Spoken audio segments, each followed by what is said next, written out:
And we are back. Welcome back, foul fans.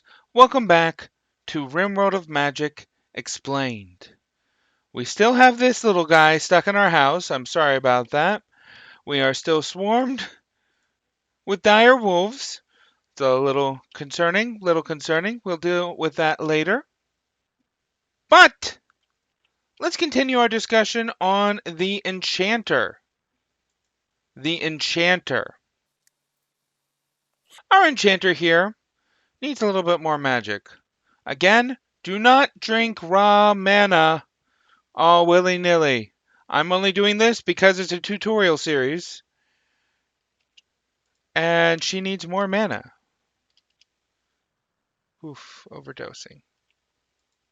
So, where we left off. Last episode, we did the defensive and offensive spells of the Enchanter. We did skip on Polymorph, however. Polymorph's a pretty good defensive ability. Polymorph here transforms pawns into random beasts. The polymorph creature will still retain its original self to recognize and be enraged by its predicament. Allies can be controlled, but will still exhibit animal behavior. Allies may be polymorphed, but most will be upset. Enchanters cannot use this method to polymorph themselves. That's what the shapeshift ability is for. So, at this early level of polymorph level, let's say 0, you've got these abilities.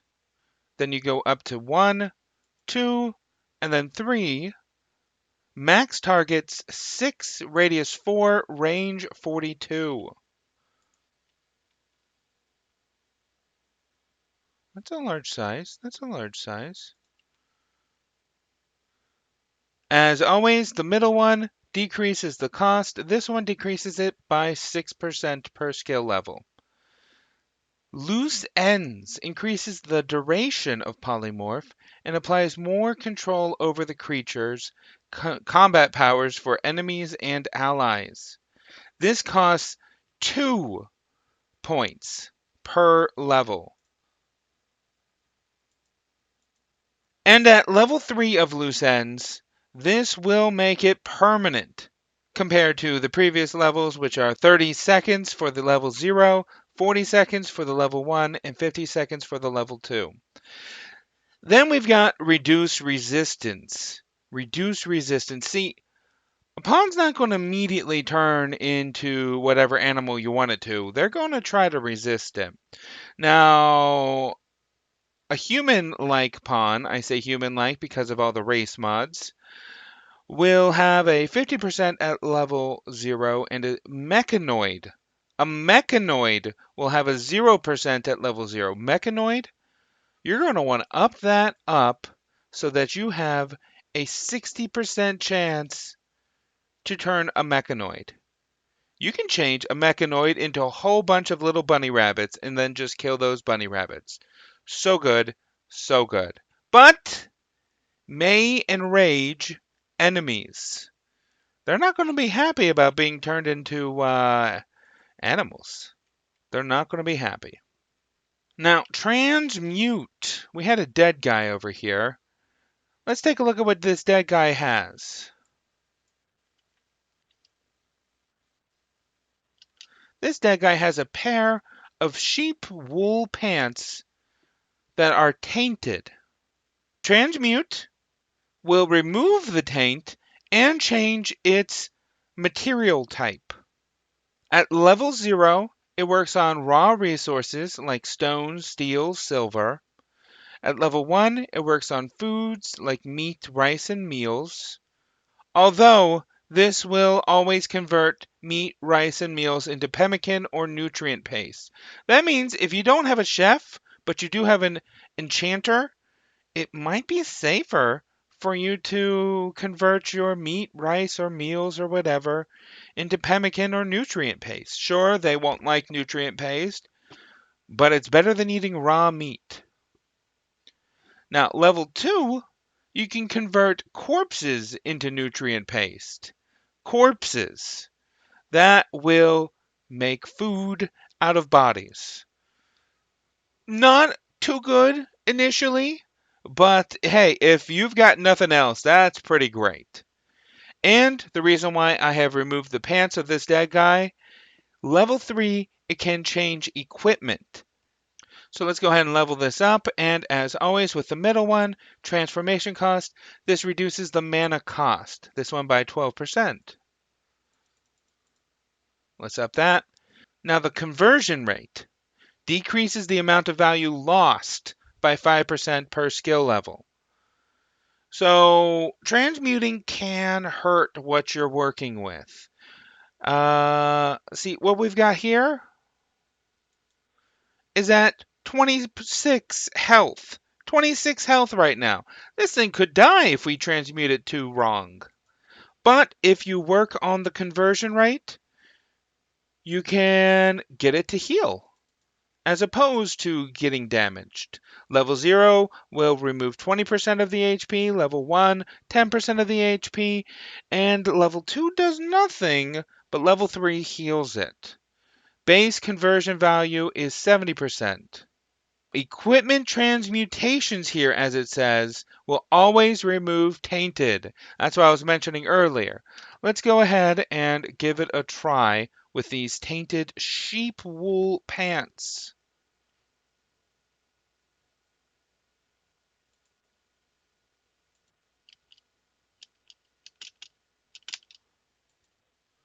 Look at that!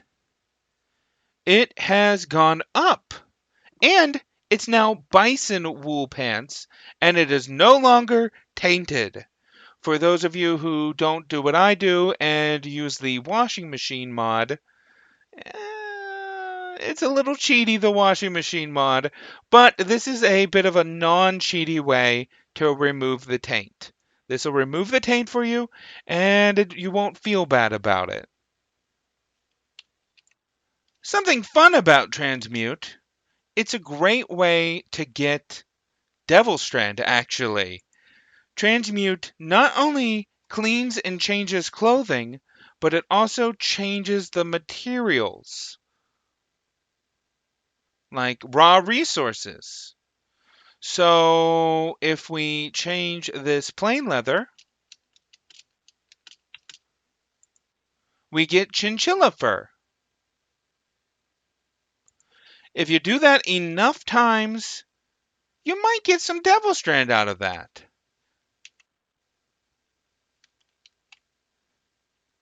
The auto casting that Transmute can do will have it auto cast whenever it is able to.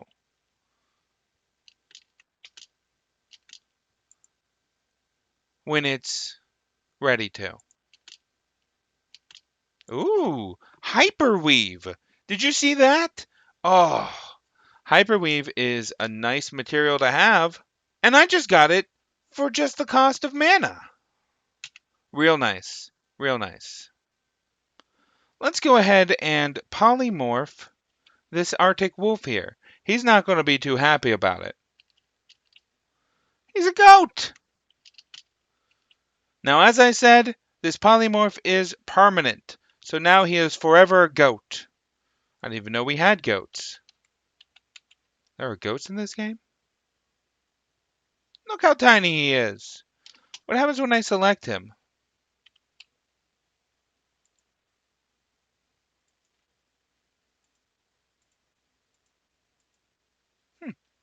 Just says he's a goat. Interesting. Now, onwards and forwards. We have ourselves next the Enchanter Stone. The Enchanter Stone. This is a fun one. Look at this right here. We got these things down here. We have slate, sandstone, silver, wood, jade, etc., etc. Okay, now for some reason, the middle option that makes things cost lower is on to the far left, probably because This one's the far right thing, and it must have just aligned to the left, I guess. That's fine. That's fine. It's still the same thing. It still reduces the cost by 10% and reduces max MP upkeep by 2 mana per skill level. Now, what this is it creates an artifact out of raw material and imbues it with magical properties. An enchanter can have as many artifacts as they wish, but each artifact reduces max MP by 20, with this in mind. This ability is used on raw resources, such as stone chunks, steel, silver. What else does it say? Oh, that's it. See skill descriptions for a full list. I use the wiki. I wrote the wiki. So, yeah, use the wiki. So, what we have here are the level 0 material matters. We've got slate, sandstone, marble, limestone, and granite.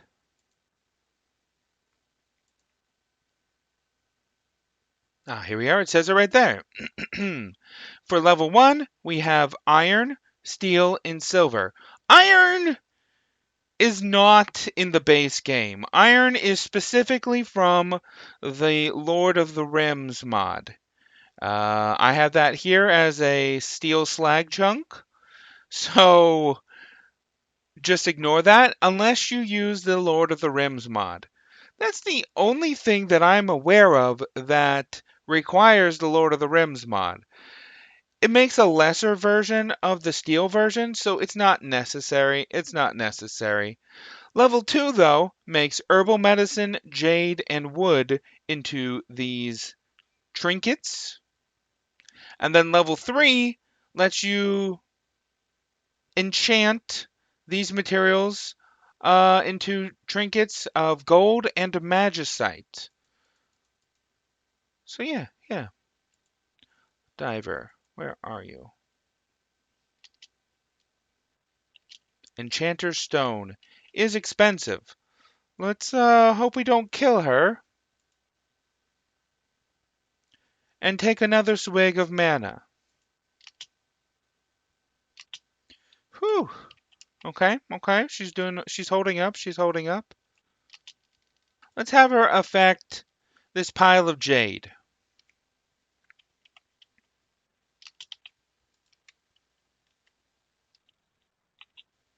Actually, we got one right here with an open pile right there.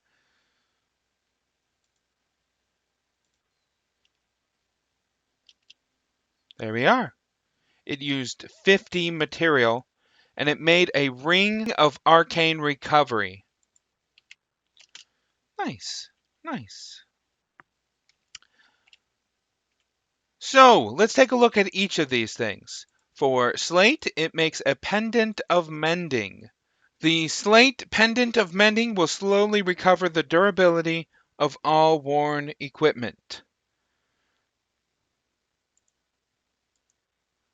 The charm of rest.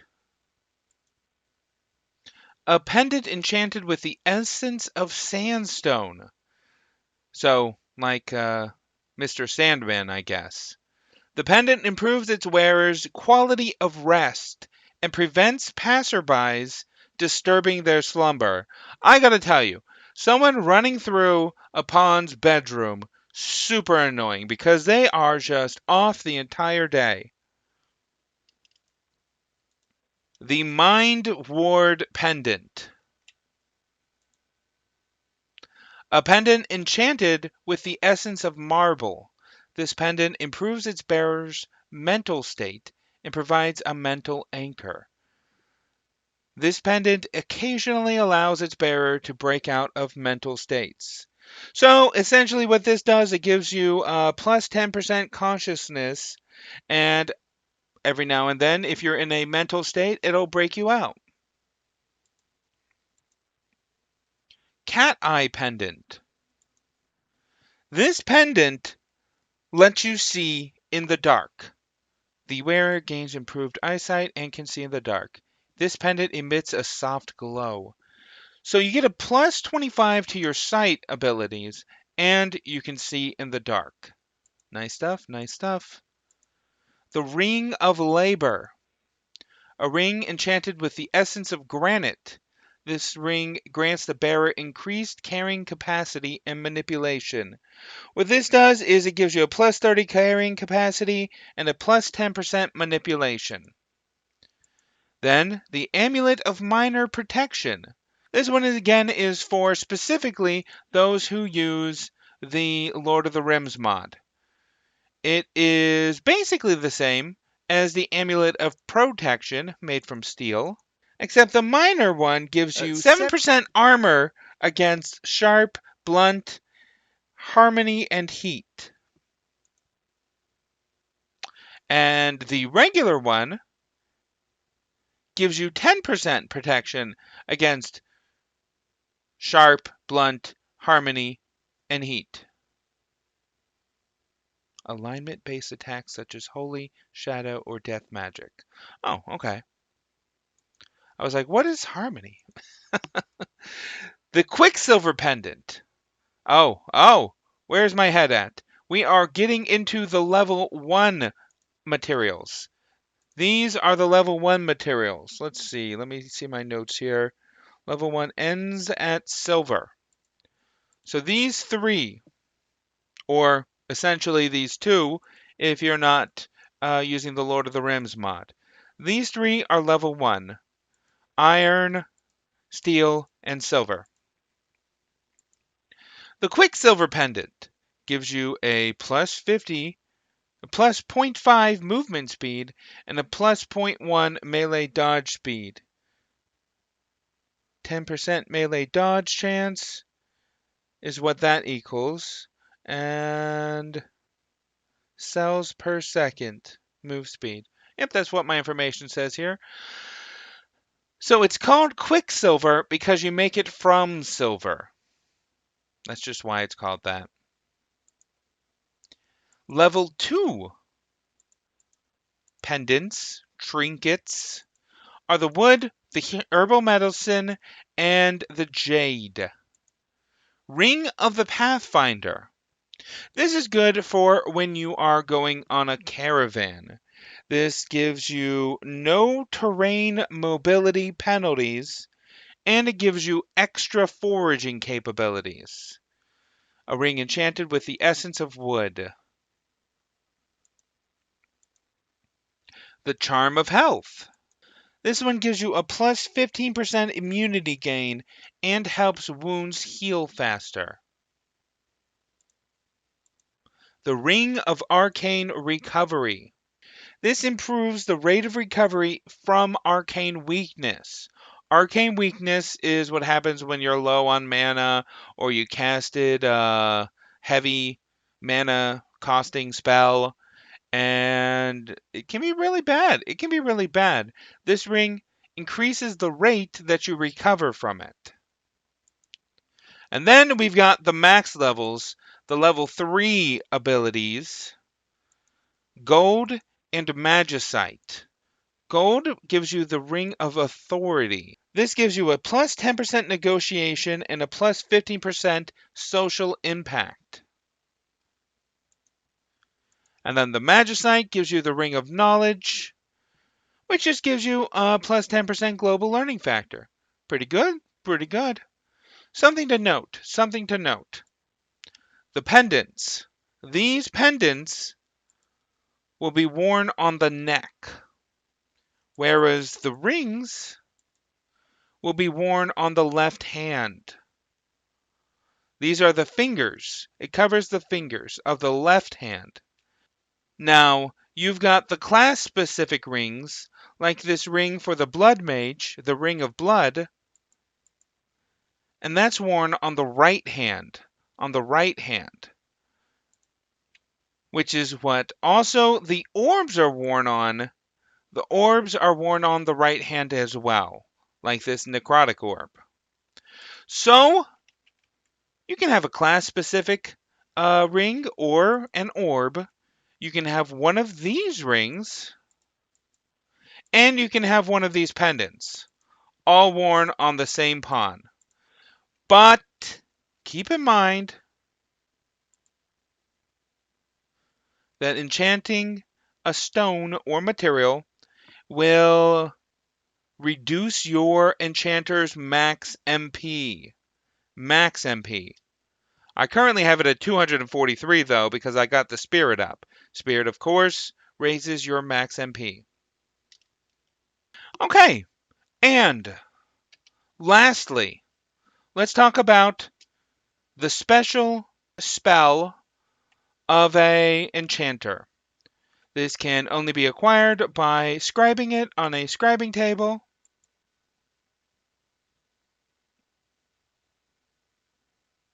Here it is.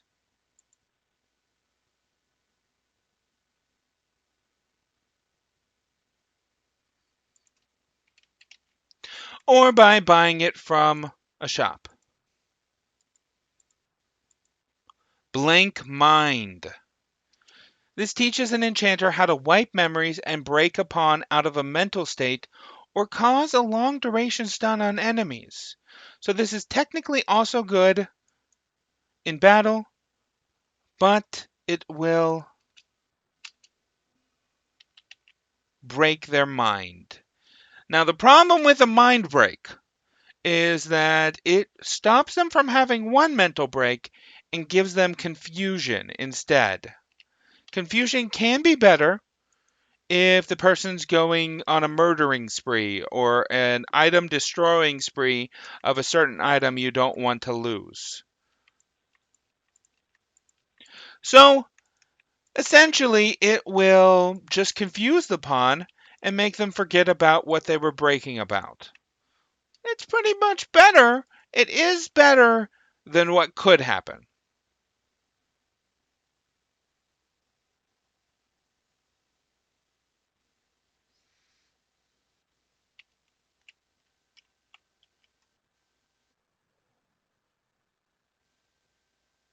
Okay, and that was part 2 of the Enchanter. It seems we are getting attacked by a bunch of random people. That's kind of odd.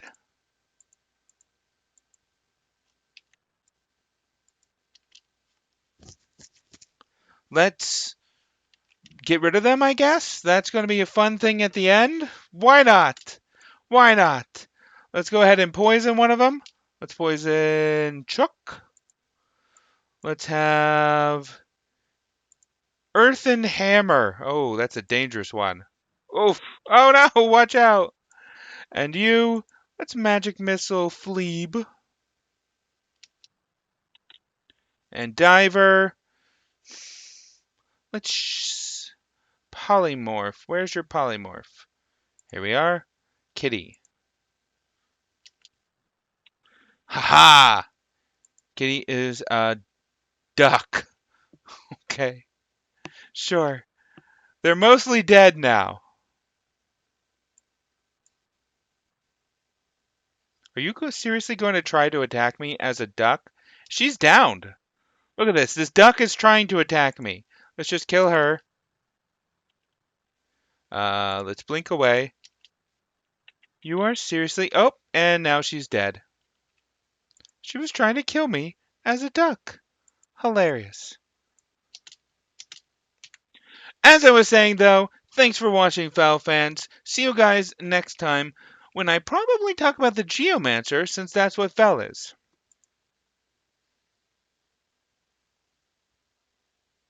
Yeah. Mm, maybe I'll talk about the priest. I don't know. We'll find out. Bye, Fel fans.